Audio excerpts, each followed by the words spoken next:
난독증이 도대체 뭐예요? 난독증에 대해 알아보려면 우리는 가장 먼저 무엇부터 할까? 대부분 검색창에 난독증, 난독증 증상, 난독증의 정의와 같은 키워드를 넣어 정보를 찾으려 할 것이다. 그래서 나도 네이버 검색창에 그렇게 넣어봤다. 난독증이라고 치니 한의원, 시기능훈련센터, 정신의학과, 소아재활, 아이치료, 심리발달센터 등의 광고가 가장 먼저 뜬다. 광고만 보면 아직 난독증에 관한 찾는 정보를 보기도 전에 대부분의 머릿속에는 이미 이런 생각들이 은연중 스쳤을 것 같다. 유명한 한의원에서 체질을 바꾸거나 한약으로 뭔가를 치료할 수 있는 건가? 눈에 뭔가 문제가 있는 것이어서 센터에서 특수한 눈 운동을 열심히 하면 나아지는 건가? 심리적으로도 문제가 있을 수 있겠구나. 정신적인 큰 문제가 있는 건 아니겠지? 재활해야 하면 이건 정말 장애가 맞는가 보네.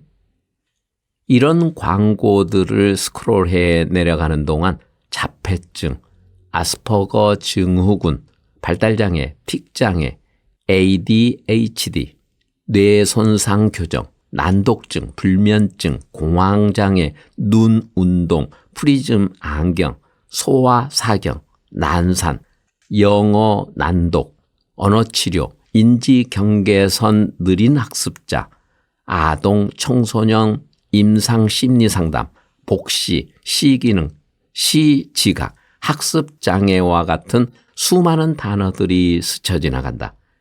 여기까지 오는 동안 우리는 대개 난독증이 그렇게 가벼운 것이 아닐 수도 있고 장애나 문제가 있는 것은 맞다는 생각을 가지게 되었을 것이다. 그래도 좀 더 자세히 알고자 네이버의 지식백과에서 정의를 읽어보기로 한다. 출처도 서울대학교 병원이니 이 정보라면 믿을 수 있겠다. 거기에는 난독증은 글을 정확하고 유창하게 읽지 못하고 철자를 정확하게 쓰기 힘들어하는 것을 특징으로 하는 학습장애의 한 유형으로 읽기장애라고도 한다라고 적혀 있다. 그런데 광고에서 봤던 것과는 다르게 아주 간단하다. 글을 정확하고 유창하게 읽지 못하고 철자에 어려움이 있다니 내심 이런 생각이 들 수 있다. 일단 내 아이는 아니다. 내 아이는 한글을 아주 정확하고 유창하게 잘 읽으며 쓰기도 매우 잘하니까. 휴, 다행이다. 그럼 내 아이는 난독증은 아닌데. 이어진 난독증에 대한 설명을 계속 읽어본다. 또래들에 비해 학업 수행이 뒤처진다. 읽기, 계산, 주의력, 또래 관계에 어려움이 동반된다. 말하기가 늦고 발음이 정확하지 않다. 글자나 공부, 책에 관심이 없다. 초등학교 때 자음과 모음을 헷갈린다. 조사와 기능어를 생략하거나 대치한다. 맞춤법이 틀리고 작문 능력이 부족하며 날짜, 사람, 이름, 전화번호를 외우기 힘들어한다. 성인기에도 지속된다. 외부 환경적 요인에 의한 것이 아니어야 한다. 시력, 청력, 신경과 운동장애가 직접적인 원인은 아니다. ADHD, 의사소통장애, 발달성 조정장애, 자폐 스펙트럼, 불안, 우울, 양극성 장애 등이 공존할 수 있다. 여기까지 읽고 나니 대략 무슨 말인지 알 것 같기도 한데 그 다음부터는 진단과 검사, 치료, 경과 등에서 무슨 어려운 평가와 검사가 쭉 나열된다. 음운 인식, 음소 수준 인식, 작업 기억, 무의미 단어, 해독 훈련, 시지각, 청지각과 같은 용어들이 나오면 이젠 이해하기가 무척 어려워진다. 문제가 있다는 건 알겠는데 뭘 어떻게 치료해야 하는지는 오히려 잘 모르겠다. 여기까지 정보를 찾고 나면 보통 두 부류로 나뉠 것이다. 한 부류는 내 아이는 영어를 읽는 것은 못하기는 하지만 딱히 심리적인 문제도 없고 공부도 잘하며 책도 좋아하고 수학도 잘하고 글도 잘 쓴다. 그러니 내 아이는 난독증은 아니며 단지 노력이 더 필요하거나 외국어에 재능이 없을 뿐이라고 결론 내린다. 사실 이런 경우에 난독증을 알아차리는 게 너무너무 중요하다는 건 아무리 강조해도 지나치지 않다. 이런 아이들도 정말 힘들 수 있는데 주로 넌 충분히 잘할 수 있는데 노력이 부족해. 더 열심히 해야 해. 와 같은 말을 늘 듣기 때문이다. 아이는 진정으로 최선을 다하고 있는데도 말이다. 다른 부류는 내 아이는 한글을 배울 때도 힘들었고 영어를 배울 때도 무척 힘들었으며 계산을 잘 못하고 말로 설명하는 개념도 잘 이해 못하고 길도 맨날 잘 잃어버리고 학교에서 종종 눈치 없는 말을 하거나 분위기 파악을 잘 못해 왕따 당하는 경우가 많았으니 난독증이 낫겠구나라고 생각한다. 이 경우는 주로 초등학교 때 알아볼 수 있어 조기에 도움을 주기가 좀 더 쉽다. 하지만 모든 학부모가 난독증을 선별하려고 하거나 진단을 권고받을 때 수긍하는 건 아니다. 대개 많은 학부모님들은 일단은 부인하려고 한다. 내 아이가 그럴 리 없다. 발달이 조금 느릴 뿐이다 라고 하면서. 그러다 학년이 올라가고 어쩔 수 없이 받아들여야 할 때가 오면 경제적 여력이 있는 부모는 도움이 된다는 것은 다 해볼 것이다. 전국의 유명한 정신과, 한의원, 뇌파치료, 뇌에 좋다는 영양제, 독서, 안구 훈련 등. 그런데 돈을 쏟아 부었는데도 아이는 크게 나아지는 것 같지가 않다. 그리고 이제는 더 이상 무엇을 해야 할지 모르겠는 상태가 찾아올지도 모른다. 이런 분들 중에 가끔 어떻게 수소문해서 나를 찾아오는 경우가 있다. 이제까지 해볼 건 다 해봤고 집안이 풍지박살 날 정도로 부부싸움도 대판한 후에 오는 경우들이 많았다. 이런 분들에게 나는 편하게 딱 까놓고 아이에 대해서 이야기할 수 있을까? 첫 난독증 아이와의 에피소드 후 나는 난독증이란 단어를 입에 올리는 걸 무척 조심하게 되었다. 내가 아무리 아무렇지 않다고 생각해도 사회가 그걸 부정적으로 보고 그래서 당사자가 무시당했다고 느낄 수도 있다면 나는 당연히 그 단어를 조심해서 쓰거나 아예 피해야 한다고 생각했다. 하지만 만약 내가 난독증이 쓰이는 사회적 문맥이나 당사자가 어떻게 받아들일지 고민하지 않고 얘기할 수 있다면 이렇게 설명할 것이다. 나에게 상담하러 온 가상의 어머니와 내가 이런 대화를 하는 것을 그려본다. 초등학생 태빈이의 어머니.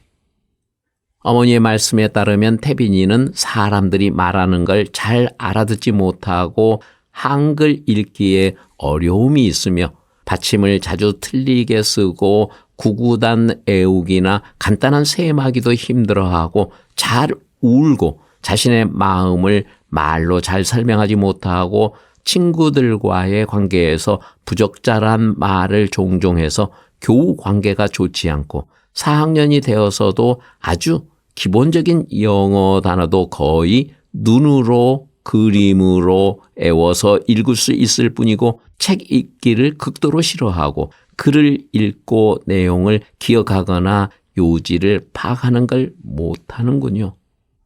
태빈이는 전체적으로 인지 발달이 조금 느린 것 같습니다. 한국에서는 이런 아이들을 느린 학습자라고 합니다.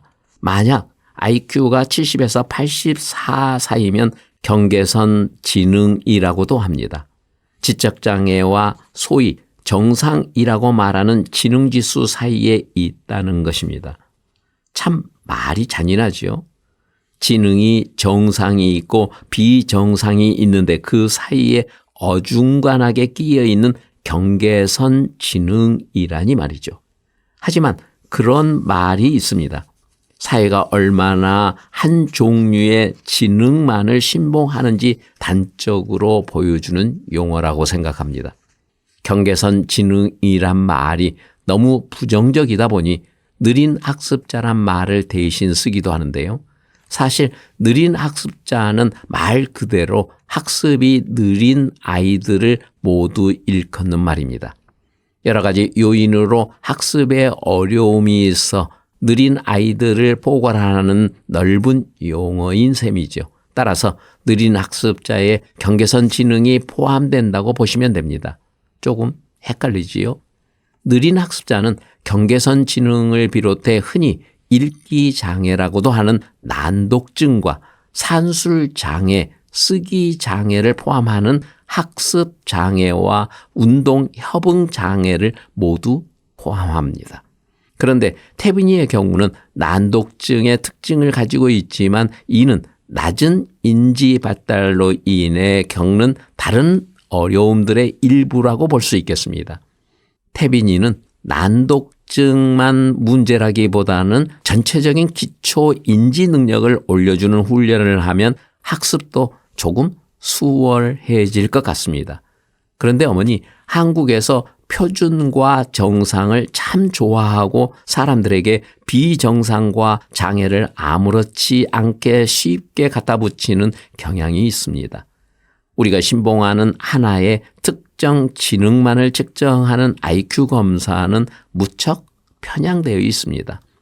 요즘 일반인들에게도 널리 알려져 있는 하워드 가드너의 다중지능 이론이 있는데요. 처음엔 7가지 지능으로 나눴는데 요즘은 9가지의 더욱 다양한 지능으로 확장되었습니다. 언어 지능, 논리 수학 지능, 공간 지능, 음악 지능, 신체 운동 지능, 대인관계 지능, 개인 내적 지능, 자연 지능, 실존 지능이라고 합니다. 사람마다 최소 이 9가지의 지능이 다양하게 분포하고 있다는 의미일 것입니다. 솔직히 모든 사람이 눈만 뜨면 야구만 하고 죽어라고 연습한다고 박찬호 선수처럼 될까요? 아니라는 걸 인정하시죠. 어머님이 어려서부터 가족의 전폭적인 지원을 받아서 아무것도 안 하고 피아노만 칠 수 있었다면 조정진이나 임윤찬처럼 될 수 있었을까요? 저 먼 아프리카에서 오로지 남을 위하여 평생 온몸을 바친 고 이태석 신부처럼 모두가 그렇게 살 수 있을까요? 저는 팔팔하게 잘 살아있는 식물도 종종 말려 죽이거나 물에 질식사시킵니다. 동물들이 막 짖으면 저는 대체 왜 짖는지 그냥 무섭기만 하고요. 낑낑대거나 미지의 눈빛을 보내도 저는 잘 파악하지 못합니다. 새들과의 교감은 당연히 불가하고 문어와 교감하기 위해 깊은 시면을 몇 달이고 몇 년이고 다니고 싶은 생각도 전혀 들지 않습니다. 어머니는 어떠세요? 그렇지만 이런 여러 재능과 능력이 모두 지능지수 하나로 측정하거나 판단이 가능할까요? 여러 다른 지능과 상관이 있다면 이해가 되실까요? 제가 단지 몇 가지만 예를 들었지만 이런 게 모두 사람들이 제각각 다양한 지능을 가지고 있기 때문에 가능한 겁니다. 태빈이는 아이들과는 관계 형성이 어렵지만 어른들에게는 무척 예의가 바르고 싹싹하며 귀여움을 많이 받죠. 그런 걸 아무나 할 수 있지는 않죠. 그리고 동물을 무척 좋아하죠. 동물과의 친화력이 무척 뛰어나서 거의 모든 동물을 무서워하지 않고 쉽게 다가가며 동물이 원하는 걸 잘 알아차리죠. 제가 태빈이의 모든 모습을 알지는 못하지만 태빈이에게는 분명 다른 높은 지능이 있습니다. 하지만 태빈이의 더딘 인지 발달과 난독증은 학교 교과 수업을 따라가는 데는 큰 걸림돌이 될 수 있습니다. 그러니 센터와 가정에서 조금 더 개별 훈련을 시켜주시면 많이 나아질 겁니다. 그리고 태빈이의 높은 지능은 학교 시험에서 높은 점수를 받는 것이 아닌 다른 곳에 있을 수도 있으니 그 분야를 찾아 거기에 더욱 힘을 실어주시면 좋겠어요. 누가 그러더군요. 예전에는 힘센 헤라클레스가 막강했다면 요즘은 해커들이 막강하다고요. 시대가 변함에 따라 중요한 지능이 바뀌었다는 걸 기억하세요. 난독증이라 하면 흔히 하는 질문들. 질문 1. 책 읽는 거 싫어하겠네? 난독증이 있는 사람들 중에는 글을 읽는 것이 불편하여 책 읽기를 멀리하는 경우도 분명 많다. 하지만 반대로 책을 너무 좋아하는 엄청난 다독가도 있고 그 중에는 작가들도 많이 있다. 그들은 글 쓰는 것을 읽는 것보다 훨씬 더 쉽게 느낀다고 한다. 질문 2번째. 그건 집중을 안 해서 그래. 난독증과 ADHD가 함께 있어서 집중하는 것이 무척 힘든 사람들도 있고 글이 눈에 잘 들어오지 않으니 집중을 아주 많이 해도 안 되는 경우도 있다. 우리가 읽는 줄 모르는 아랍어를 아무리 눈을 부릅뜨고 집중해서 읽어본들 알 길이 없듯이 말이다. 그건 우리가 집중하지 않았기 때문에 못 읽는 걸까? 당연히 아니다. 3번째 질문. 그래도 시험의 시간을 추가로 받는 건 불공평해. 난독증이라는 것이 사회적 평판 등에서 아직은 엄청난 불이익을 받는 낙인처럼 느껴지기 때문에 필수 불가결의 상황이 아니고서는 자신에게 난독증이 있다는 것을 알리는 사람은 거의 없다. 즉, 누군가가 난독증을 이유로 추가로 시험 시간을 요구한다면 낙인을 각오하고서라도 정말 어쩔 수 없기 때문이었을 것이니 전혀 불공평하지 않다. 오히려 제도적으로 지원해 주는 것이 공평하다. 4번째 질문. 넌 커서 아무것도 제대로 하지 못할 거야. 조기 개입이 이루어지지 않아 학업에 꾸준한 어려움을 겪고 매우 부정적인 언어와 환경에서 자란 탓에 부정적인 자아상을 가진 사람들은 범죄나 일용직 따위에 안주하게 될 수도 있다. 난독증이 있는 사람에게 난독증을 부정적으로 보지 않고 다만 약점을 보완해주며 맞는 방법을 함께 찾아준다면 난독증이 없는 사람들보다 훨씬 더 중요하고 큰 일을 할 수도 있다. 난독증이 있는 사람들 중에는 석사와 박사, 교수, 사업가, 의사, 엔지니어, 건축가, 수학자, 배우, 작가 등이 수없이 많다. 그들도 어린 시절 아무것도 제대로 못하는 실패한 인생이 될 거라는 말을 무척 많이 들었을 것이다. 그랬음에도 결국에는 그 말이 틀렸다는 걸 많은 사람들이 증명했다. 5번째 질문. 크면 사라져. 걱정하지 마. 난독증은 커도 사라지지 않는다. 읽기에 어려움이 있는 경우에 조기 중재하여 쉽게 읽게 되는 경우는 있지만 그들의 특별한 뇌가 완전히 다른 뇌로 바뀌는 것은 아니니 난독증의 다른 특징들은 평생 사라지지 않는다. 다만 자신의 어려움을 우회하거나 뛰어넘는 방법을 배우고 익숙해질 뿐이다. 6번째 질문. 우리 모두 다 조금씩은 난독증이 있잖아.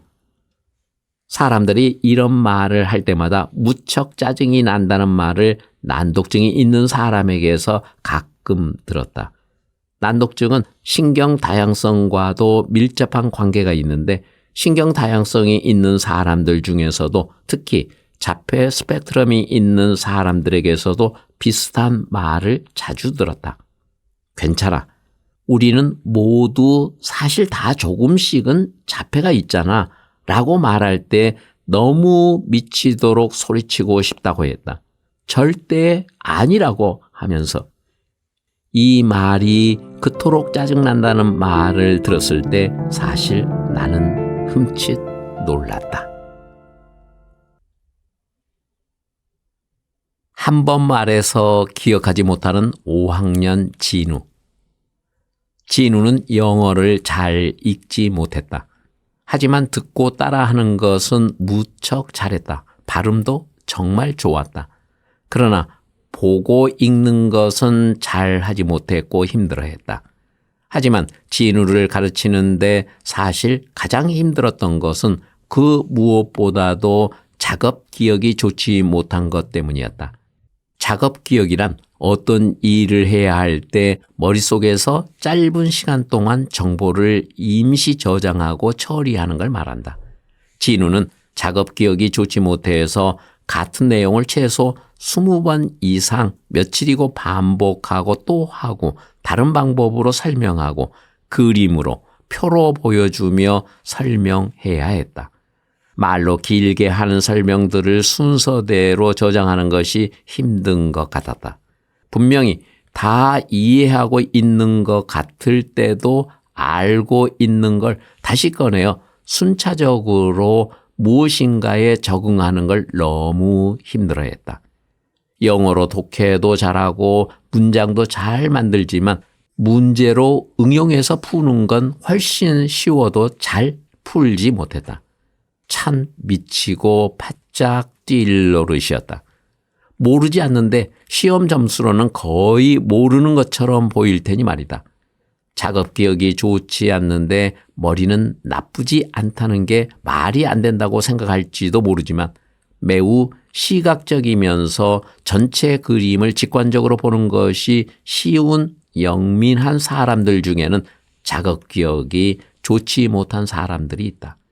진우에게 단순한 한 가지를 가르치기 위해선 보통 수십 번의 설명이 필요했다.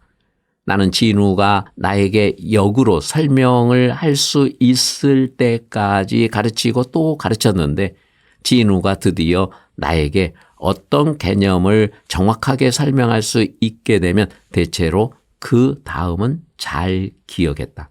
하지만 그 개념을 이용해 문제를 푸는 것은 또 다른 난관이었다. 진우는 문제를 건너뛰고 잘못 읽는 경우가 많았기 때문이었다. 늘 문제를 차근차근 순서대로 주의 깊게 푸는 걸 잘 못했다. 그래서 같은 문제를 여러 번 다양한 형태로 풀고 또 풀면서 몸에 익을 때까지 연습해야 했다. 진우는 문법이나 단어 스펠링에 구애받지 않고 상황에 따라 듣고 말하는 회화를 좋아했다. 노래를 듣고 영어를 배우거나 상황극을 하면서 따라하는 걸 좋아했지만 진우의 작업 기억은 분명 전통적인 학업을 따라가는데 걸림돌이 되었다. 하지만 훈련을 하면 할수록 더 좋아지긴 했다. 작업 기억이 무척 뛰어난 사람처럼 따라가긴 힘들겠지만 훈련을 하면 많이 좋아지는 것은 분명하다. 자기 스스로가 할 수 있다고 생각하고 반복하고 또 반복하면서 나아졌다. 하지만 그러기 위해서는 무한 반복을 도와줄 수 있는 사람이 있어야 하고 그 사람은 무한 반복에도 지치지 않고 아이가 부정적인 자아상을 만들지 않도록 도와주어야 한다. 즉 선생님과 부모님이 옆에서 지치지 않고 도와줄 수 있으면 진우 같은 아이들의 작업 기억도 반드시 좋아진다. 나는 기억력이 좋다. 작업 기억도 좋다. 글을 논리적으로 잘 쓴다, 계산이 빠르고 정확하다, 단어를 많이 안다 등은 받아들일 수 있지만 머리가 좋다라는 두리뭉실한 표현은 정확히 어떤 점에서 좋다는 것인지 굉장히 편파적인 개념이라고 생각한다. 언어, 수리, 공간지각 등 몇 가지 제한된 분야만 측정하는 IQ 점수만 가지고 머리가 좋다고 해도 될까? 우리에게는 창의적 지능, 감성 지능, 사회적 지능, 신체 운동 지능, 음악적 지능, 자연주의적 지능 등등 훨씬 더 다양한 지능이 있는데 언어, 수리, 공각지각 점수가 낮으면 머리가 나쁜 것인가 하는 생각을 의심한다. 그래서 나 스스로도 머리가 좋다는 말에 편견을 싣지 않으려 노력한다. 너무나 예민한 감각의 40대 은주 씨. 어릴 때부터 몸이 허약하고 예민했던 은주 씨는 카페에 가면 주위의 소리를 걸러내지 못해 모든 테이블의 대화가 동시에 다 들려서 너무 힘들다고 했다. 대부분의 사람들에게서 상대의 말을 듣기 위해 불필요한 다른 배경의 소리를 걸러내는 능력이 원래 탑재되어 있는데 그녀에게는 그런 힘이 부족한 것 같았다. 카페에서 수다를 떠는 사람들의 모든 대화가 한꺼번에 다 들리는데 동시에 내 앞에 있는 사람의 말에도 집중해야 한다면 그건 고문과 마찬가지여서 너무 괴로울 것 같다. 그 정도로 주변의 소리에 예민하면 약하지 않았던 몸도 허약해지겠구나 싶었다. 그녀는 카페는 물론 집에서도 윗집, 옆집의 소곤거림까지 들려 매일 고통스럽다고 했다. 그래서 한 번은 윗집을 향해서 제발 이제 그만 좀 얘기하고 잠 좀 잡시다 하고 소리쳐 본 적도 있다고 했다. 본인은 새벽에 견딜 수 없도록 너무 시끄러웠기 때문이었는데 다른 가족들은 신기하게도 그 소리가 거의 들리지도 않고 당연히 거슬리지도 않았다고 했다. 이렇게 감각이 무척 예민한 그녀는 글을 읽을 때도 한 단어가 행이 바뀌면서 하이폰으로 걸쳐 연결되는 걸 견딜 수 없어 했다. 그래서 폰트 크기든 간격이든 어떻게든 방법을 찾아내어 그 단어가 그 줄을 넘어가지 않도록 맞춘다고 했다. 아, 정말로 고달픈 수고로움이다. 하지만 내게는 그보다 훨씬 더 흥미롭게 느껴진 현상이 있었다. 책에서는 무척 여러 번 읽었지만 실제 사례로 본 적이 없었던 현상을, 실제로 그런 사람이 있는지 정말 궁금했던 것을 그녀에게서 듣게 된 것이었다. 그녀는 어려서부터 종종 문장이 위아래로 휘어지거나 가끔은 문장이 종이 밖으로 도망가기도 해서 자를 대고 읽어야 했다. 난독증에 관해 공부를 하다 보면 그녀가 묘사하는 내용이 정말 많이 나온다.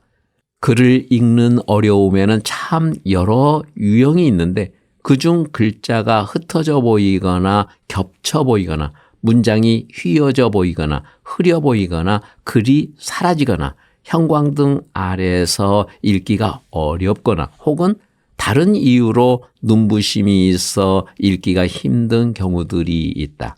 이 경우는 음소 인식이 힘들어서가 아니라 빛에 눈이 너무 예민해서 그렇다고 한다. 이렇듯 은주 씨와 비슷한 경우도 아주 넓게는 난독증에 포함할 수도 있겠지만 이는 좀 더 정확하게 말해 엘렌 증후군이라고 한다.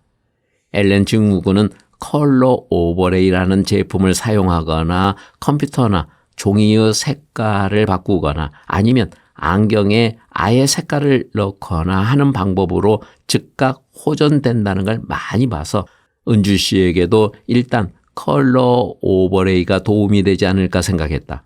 나는 우선 10,000원이 조금 넘는 가격의 아마존에서 제품을 한 세트 구입해 보았다. 내가 다양한 색, 색깔의 그 제품들을 흰 종이에 대고 글을 읽었을 때는 큰 차이를 느끼지 못했다. 하지만 내겐 초록색이 다른 색보다 글이 조금 더 깔끔하게 보이긴 했다. 어느 날 수업 시간에 별말 없어 초록색 오버레이를 은주 씨의 프린트물 위에 올려보았다. 그런데 은주 씨가 너무 깜짝 놀라는 게 아닌가. 글이 갑자기 너무 선명하게 보인다고 하면서 아, 역시 엘렌 증후군이 맞았던가 보다고 생각했다. 그리고 다른 색깔들도 다 종이에 대어보라고 했다. 그런데 역시 나와 마찬가지로 은주 씨도 초록색이 가장 선명하게 잘 보인다고 하는 것이었다. 그 후로 은주 씨는 늘 초록색 오버레이를 들고 다니면서 책을 읽었다. 그러니 효과가 있긴 있는 것 같았다. 엘렌 증후군 전문 사이트에 가면 좀 더 다양한 색깔과 모양의 오버레이를 구입할 수 있지만 그곳의 제품이 타 사이트의 제품보다 더 좋을지는 잘 모르겠다. 서양에서는 안경 렌즈에다 자신이 읽기에 가장 편한 색깔을 아예 집어넣는 경우도 있다. 유튜브에 가니 이런 안경을 쓰고 큰 변화를 겪는 영상이 있다. 참고하면 좋을 것 같다. 한국에는 난독증에 대해 두뇌 치료와 관련된 단체들이 엄청 크거나 유명한 듯하다. 하지만 그런 곳에 큰 돈을 들여서 후회하지 않으면 좋겠다. 큰 효과는 없을 테니까. 효과가 전혀 없다고 단언할 수는 없겠지만 난독증은 결국에는 각 개인의 두뇌에 맞는 방법을 찾아서 스스로 훈련하는 것밖에 달리 방도가 없는 것 같다. 난독증이 없어졌다는 사람들. 저도 어릴 때 한글을 떼는데 너무 오래 걸려서 학교에 갔다 오면 상 펴놓고 엄마하고 앉아서 맨날 한글 공부했던 기억이 나요. 등을 두들겨 맞아가면서요. 얼마나 많이 울었는지는 몰라요. 그래도 어찌어찌 해서 한글을 떼고 이제는 난독증이 없어졌어요. 어릴 때 한글을 하도 몰라서 솔직히 애가 바보 아닌가 하는 생각을 했어요. 근데 우연히 TV에서 난독증에 대한 다큐를 보는데 나오는 증상들이 우리 애랑 너무 똑같은 거예요. 그래서 난독증이 있다는 걸 알게 됐죠. 그때부터 저는 거의 제 일보다는 애 가르치는 거에 더 신경을 썼는데 애가 분명히 어제하고 그저께 한 것도 모르고 하니까 제가 화가 너무 많이 나더라고요. 전국에 좋다는 한의원도 다 다니고 뇌파 치료도 한다고 돈 엄청 깨졌죠. 그 와중에 남편하고 저는 정말 이혼 위기를 몇 번을 넘겼는지 몰라요. 아무튼 그래도 제가 그런 남편에게 맞서서 끝까지 애를 나름 열심히 가르쳐서인지 이제는 한글 난독증은 없어졌어요. 영어 난독증도 어느 정도는 치료된 것 같은데 완전히는 아닌 것 같고요. 난독증에 관해 얘기를 하다 보면 이렇게 어릴 때는 난독증이 있었으나 이제는 치료가 되었다. 한글 난독증은 없는데 영어 난독증은 있다는 얘기를 참 많이 듣는다. 난독증이란 것을 어디까지로 볼 것이냐에 따라 일정 부분 맞는 말도 있긴 할 것이다. 하지만 난독증은 간단하게 정의 내리기가 정말 까다롭다. 책 학습장애 이론과 실제에는 학습장애의 정의에만 한 꼭지가 할애되어 있다. 나라마다 또 시대가 바뀜에 따라 학자마다 무엇을 포함시키고 무엇을 포함시키지 않을 것인지 의견이 분분하고 복잡했던 것이다. 학습장애의 정의가 그렇게 합의를 보기가 어려운데 그중 80%를 차지하는 난독증도 간단할 리가 없다. 난독증을 한글로 적힌 암호를 해독하여 소리를 내어 있고 그 암호를 기억해서 다시 쓸 수 있게 되는 것만으로 한정해서 말한다면 난독증이 치료되었다고 해도 틀릴 말은 아닐 것이다. 하지만 난독증은 사실 문자를 해독해서 읽을 수 있게 되는 것뿐만 아니라 문자를 읽고 이해하는 것, 문자로 된 정보를 처리하는 것, 단어를 기억해 내는 것, 순차적으로 정보를 처리하는 것 등을 포함한다. 이렇게 좀 더 넓은 의미에서의 난독증은 평생 없어지지 않는다고 할 수 있다. 다만 조기에 글을 읽는 훈련을 받아서 다른 학습에서의 어려움을 훨씬 줄여줄 수는 있을 것이다. 이 책을 내려놓을 때쯤엔 난독증은 첫째, 병이 아니라 세상을 다르게 인식하는 다른 종류의 뇌라는 것과 둘째, 한번 난독증은 평생 난독증이라는 걸 알게 되면 좋겠다. 요즘은 두뇌의 특정 부분을 자극하고 고쳐서 난독증이나 자폐를 없앨 수도 있는 기술을 연구하고 만드는 것 같다. 일론 머스크의 뉴럴링크도 그렇지만 그런 시도는 이전에도 있었고 그 덕분에 자폐가 한동안 사라졌다는 성공수기도 있다. 하지만 그런 기술을 보편화된다 해도 그건 어떤 사람의 세상을 보는 시각을 바꿔 완전히 다른 사람으로 바꾸는 것이니 위험하고 우울하기 그지없다. 마지막으로 셋째, 난독증은 그냥 난독증이라는 것을 알았으면 좋겠다. 한글을 읽는 게 어려웠던 사람은 영어 읽기가 훨씬 더 어려울 것이고 일본어나 중국어도 배우는 방법에 따라 똑같이 어려울 수 있다. 물론 앞서 언급한 소셜미디어의 미국인처럼 영어에서 어려움이 있었던 사람이 한국어를 배우기가 훨씬 쉬운 경우도 있겠지만 그렇다고 난독증의 다른 특징들도 같이 사라지지는 않을 것이다.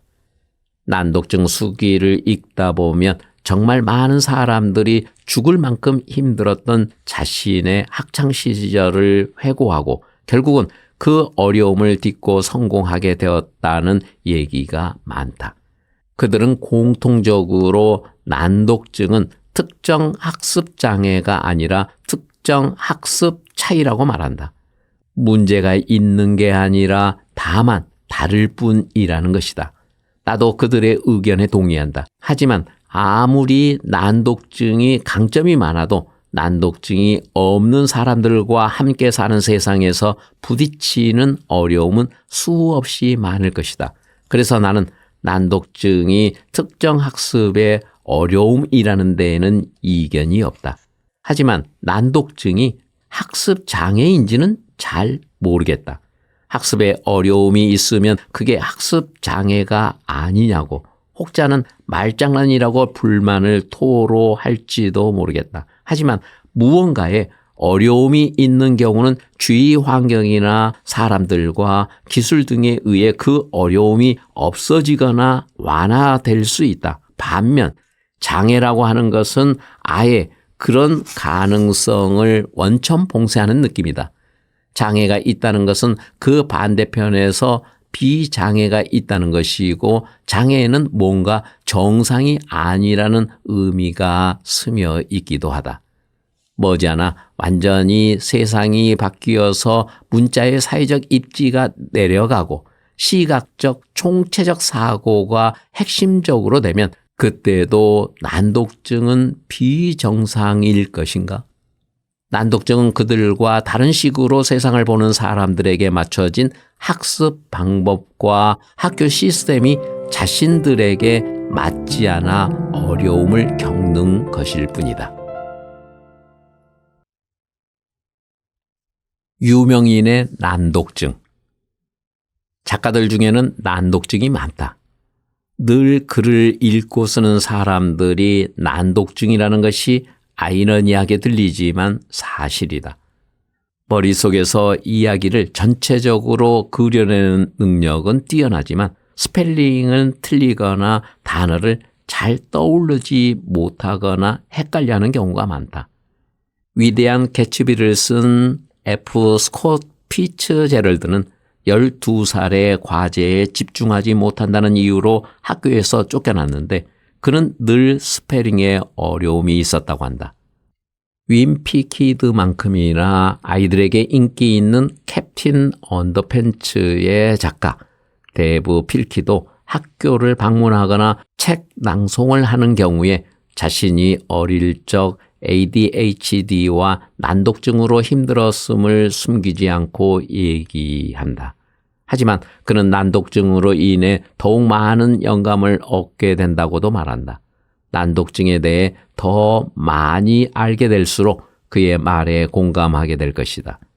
미국의 배우, 감독이자 저자이기도 한 헨리 윙클러는 해피데이지에서 멋진 가죽 점퍼를 입고 나오는 폰즈 캐릭터로 무척 인기가 많았다. 그는 31살이 되어서야 자신에게 난독증이 있다는 걸 알게 됐고 그제야 뒤늦게 책을 읽게 되었다. 그는 31살 이전에는 혼자서 책을 읽은 적이 없었다고 한다. 어린 시절 책이 너무 공포스러웠고 책 앞에선 항상 긴장하게 되었다고 했다. 뒤늦게 책 읽는 즐거움에 빠진 그는 청소년 소설도 썼다. 그는 아이들에게 학교와 성적이 내가 얼마나 뛰어난지를 규정짓지 못한다라고도 했다.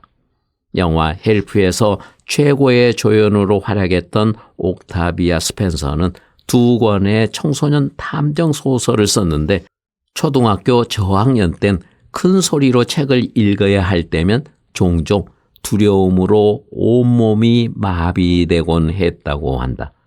종종 단어를 빠뜨리고 읽거나 글자 순서를 뒤바꿔 읽곤 했기 때문이었다. 그녀는 자신이 분명 멍청하지 않다는 걸 아는데 다른 아이들만큼 똑똑하지 못하다고 느끼게끔 했던 그 경험들이 너무 싫었다고 했다.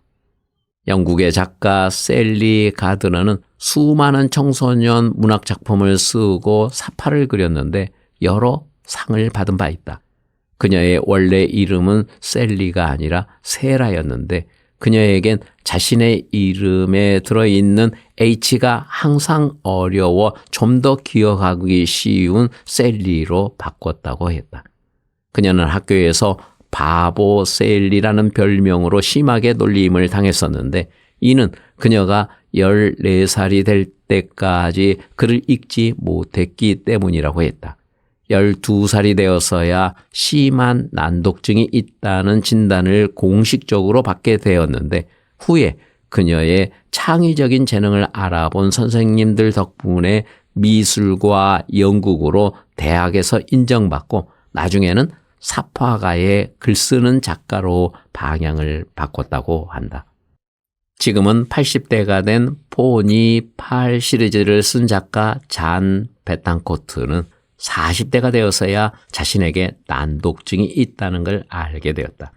그전에는 난독증이란 말도 난독증 협회라는 것도 난독증에 대한 정보조차도 없었으니 당연히 전혀 놀라운 일은 아니다. 연세가 있는 분 가운데 수많은 사람들이 손자, 손녀가 난독증 진단을 받는 것을 보고 자신의 난독증을 알게 되기도 한다. 그녀도 그랬다. 그녀는 자신의 난독증이 75권 이상의 책을 쓰는 데 도움이 되었다고 했다. 나는 내가 글을 읽거나 쓸 때 내 머릿속에서 각 단어들이 들리고 사물이 3D로 보인다라고 했다. 이게 바로 많은 사람들이 말하는 난독증의 슈퍼파워다. 유명한 작가나 배우들이 난독증이 있는 경우를 얘기하자면 아주 긴 목록을 읊어야 할 것이다. 난독증은 분명 글을 읽을 수 있기까지 어려움이 있고 평생 그 어려움이 완전히 사라지지는 않는다고 한다. 애초에 문자라는 것이 우리가 임의로 정해놓은 아무런 의미가 없었던 상징들이고 그것을 우리가 약속한 대로 기억해서 읽어야 하는 것이니 가끔은 그 과정에 어려움이 있을 수도 있지 않겠는가. 장구한 인류의 역사에서 우리가 문자를 사용하게 된 지가 얼마 되지 않는다는 걸 감안한다면 말이다. 하지만 난독증이 있는 사람들은 그런 약속된 상징이 아닌 이미지로 사고하는 능력은 뛰어나서 머릿속에서 이야기를 창조해내는 것에는 능하기도 한 것 같다.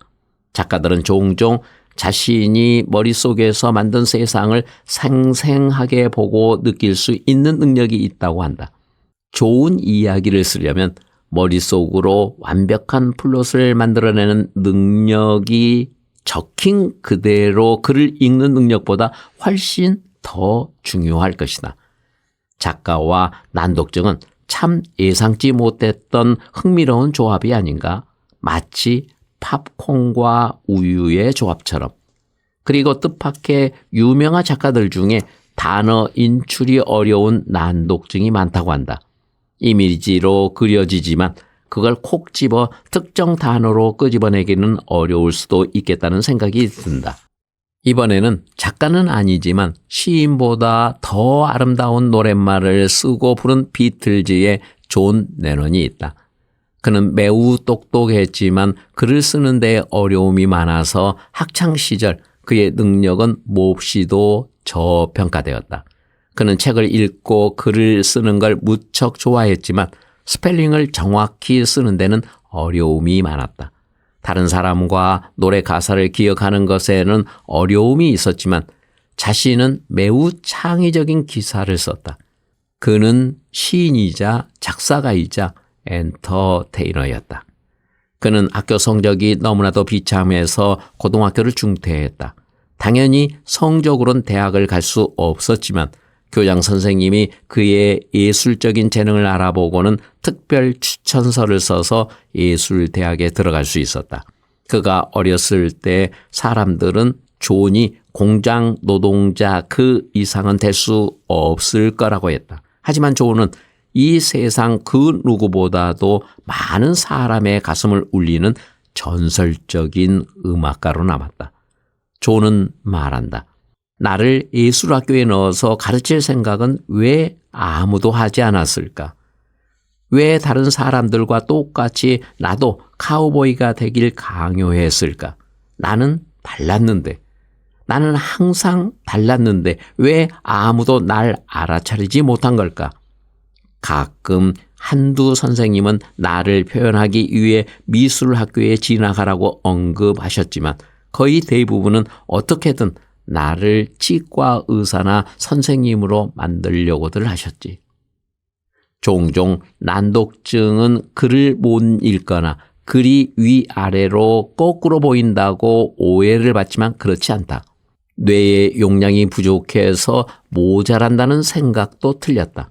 존처럼 특별한 난독증의 뇌를 가진 사람들은 단어나 기호를 구별하고 숫자와 이름을 외우는 게 어렵기도 하다. 종종 스페링에 약하고 기초 산수에 어려움이 있기도 하다. 하지만 동시에 바로 그 같은 뇌가 공감각에 뛰어나고 난독증이 없는 사람들보다 이성적인 혹은 논리적인 생각은 더 뛰어나기도 하다. 난독증이 있는 사람들은 종종 매우 예술적이며 호기심이 많고 인간관계가 아주 뛰어나고 혁신적인 생각도 잘 해낸다. 그러나 종이에 쓰인 글 읽기와 쓰기는 여전히 학교 시스템에서 너무 핵심적인 기술이라 난독증이 있는 사람들은 부주의하고 무식하고 게으르다는 잘못된 낙인을 찍는다. 존은 안정된 환경을 제공하기 어려웠던 엄마 대신 이모와 함께 살았는데 그의 이모는 아주 엄격한 교육을 한 것으로 알려져 있다. 그는 간간히 엄마를 만났는데 엄마는 그에게 벤조와 피아노 치는 법을 알려주었다. 하지만 그에게 억지로 악보를 읽을 것을 강요하지는 않았다. 만약 그의 엄마가 이모와 비슷했더라면 그에게 억지로 악보를 읽게 만들었을 것이고 존은 음악을 시작도 하기 전에 그만두었을 것이다. 그의 이모는 종종 기타는 뭐 다 좋지만 그걸로 밥벌이를 할 수는 없어 라고 했다고 한다. 난독증이 있는 음악가들은 대부분 악보를 보고 음악을 하는 게 아니라 기억으로 음악을 익힌다고 한다. 하지만 단순한 무한 반복을 통해서가 아니라 그들에게 이해가 되거나 큰 그림이 그려질 때야 비로소 기억을 한다고 한다. 그리고 그렇게 기억하게 된 것은 대부분 잊어버리지 않는다고 한다. 난독증이 없는 많은 사람들은 벼락치기로 빠르게 무엇이든 외울 수 있지만 대신 그만큼 빠르게 80% 이상을 다시 잊어버리는 것과 대조적이다. 다른 사람의 노래 가사를 외우는 게 힘들었던 조는 주로 노래를 흥얼거릴 때 자기 마음대로 가사를 붙여서 불렀다고 한다. 나도 노래 가사를 외우는 게 거의 불가능한데 나의 이런 점은 좋은 내용과 닮았다. 생활에 큰 지장은 없지만 꽁꽁 잘 숨어 있는 내 안의 난독증 난독증을 공부하면서 가끔 스치기도 한다. 안녕하세요. 책 읽어드리는 집사 백종환입니다. 다르게 읽는다는 것, 세상을 다르게 본다는 것, 난독증과 신경 다양성이 펼치는 스펙트럼의 세계, 난독증을 읽다라는 책이었습니다. 저자인 지은정 선생님은 영어를 가르치며 난독증을 알게 되었다라고 책 서문에 말씀을 하셨는데요. 특히 지은정 저자께서는 난독증은 우리가 생각하는 일반적인 것과는 전혀 다르다라는 개념이셨습니다. 이로 인해 이 책으로 하여금 난독증에 대한 오해가 좀 풀리고 더 많은 사람들이 해방감을 맛보고요. 난독증 수기를 쓰는 계기가 되었으면 좋겠다라는 바람을 적었습니다.